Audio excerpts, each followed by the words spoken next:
Oh, hello. Welcome to the 2013 Hundie Challenge. Today we're going to be discussing Sun and Rain by Ernst Rotary. Dee-doo-dee-doo-doo, dee-doo-doo-doo-doo-dee-doo-doo-doo, dee-doo-dee-doo-doo, dee-doo-doo-doo-dee-doo-doo-doo. So I like this book. I did not like it as much as A Farewell to Arms. I thought A Farewell to Arms was really good. Definitely made me see why people think Hemingway's a genius. I may be, of course, showing my personal bigotry on these matters because A Farewell to Arms was about the war, and I'm kind of a war buff. The Sun Also Rises, I think, is sometimes considered Hemingway's better book. I don't know. I'm not really a Hemingway scholar. Obviously, or I wouldn't be taking on this challenge. Like I say, all of this is kind of from a novice's perspective. This book was primarily plot-wise about bullfighting. So I think I had heard before that Hemingway was a fan of bullfighting. Obviously, back in the day when this was written, you didn't really have the idea of animals' rights and PETA and that sort of thing. And bullfighting was probably not really considered a travesty the way it is today. But certainly one gets the impression that even if it was, Hemingway just kind of wouldn't have given a shit. Anyway, let's move on. This book had a really dry humor about it that I think was not present, less present in A Farewell to Arms. The character I really most enjoyed was Bill Gorton, or Groton. Sorry, I listened to this. This was an audio book, so I didn't necessarily catch everyone's spelling of their names and that sort of thing. And I think Bill's name was only mentioned once or twice. And Bill had this he kind of reminded me of myself, just like this really dry sense of humor. And he was always cutting wise, even at like inappropriate times. And he was talking, I think the best line in the book, I guess he was a taxidermist. And he's talking about, we should get a stuffed dog. Let's go buy a stuffed dog. You know, the road to hell is paved with unbought stuffed dogs. And he's just always saying these crazy things, or he's having this conversation with the main character, and he's like, we need to be ironical.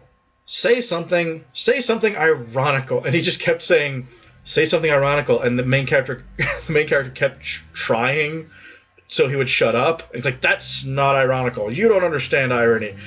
Because, what are you going to do if someone puts you on the spot and they're like, say something ironic? I don't know. So anyway, Bill was kind of hilarious. I also really liked the main character, which was Jake. I'll tell you, and I'm kind of open about this whenever I make these videos, I don't really research these books. I don't try to find out what the critical opinion of them is.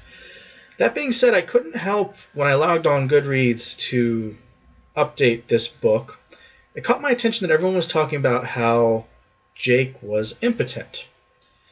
Which was something that I hadn't caught, which made me wonder. Now, okay, for one thing, I was listening to the audiobook, so it's very easily I could have missed it. But for another thing, knowing Hemingway, having now read one or two of his books, and also knowing his kind of reputation, I'm wondering if that was only implicit. Like, you tell me. Tell me in the comments if I'm a moron. Was that explicitly stated? I didn't get that Jake was impotent, or for that matter that he was in love with Brett. I found it kind of strange that that's what everyone was talking about, because that was not my takeaway from this book, so, okay, whatever. I could be a dummy. I don't know. That being said, I did not take that away from this book, but I did take away that the main character, Jake Barnes, he reminded me of kind of like my friends that are a straight man. I don't mean straight gay. I mean like in the comedy sense. Jake was like a perfect straight man the whole book. Whenever his friends were doing something crazy, he would try to go along with them, try to set up the joke for them. Like, he was a very, like, easygoing kind of guy who accepted the craziness and the drunkenness of his friends and played along to the extent that he could.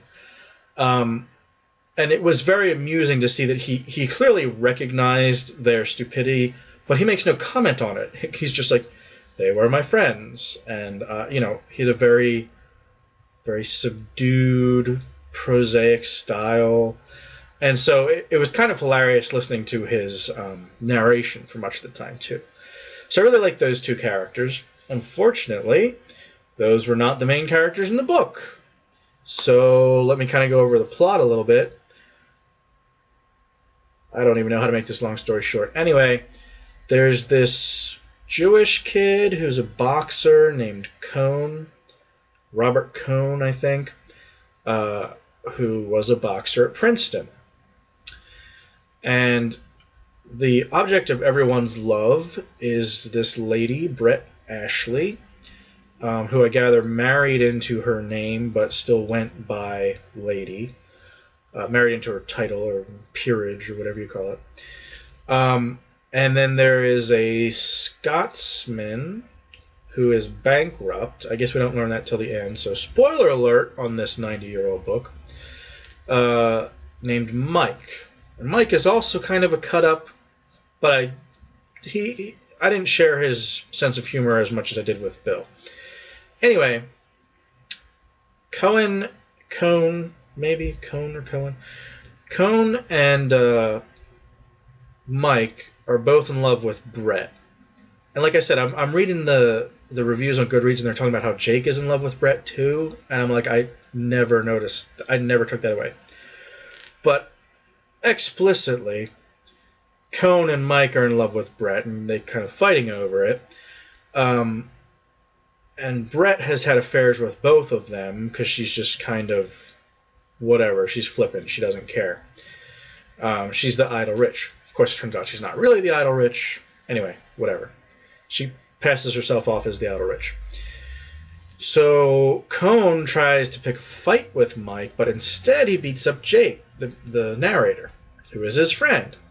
Who, like I said, that doesn't make sense to me because I felt like it was him jumping in to stop a fight between his friends, not jumping in because of his love. Am I completely misinterpreting this book, or is everybody else?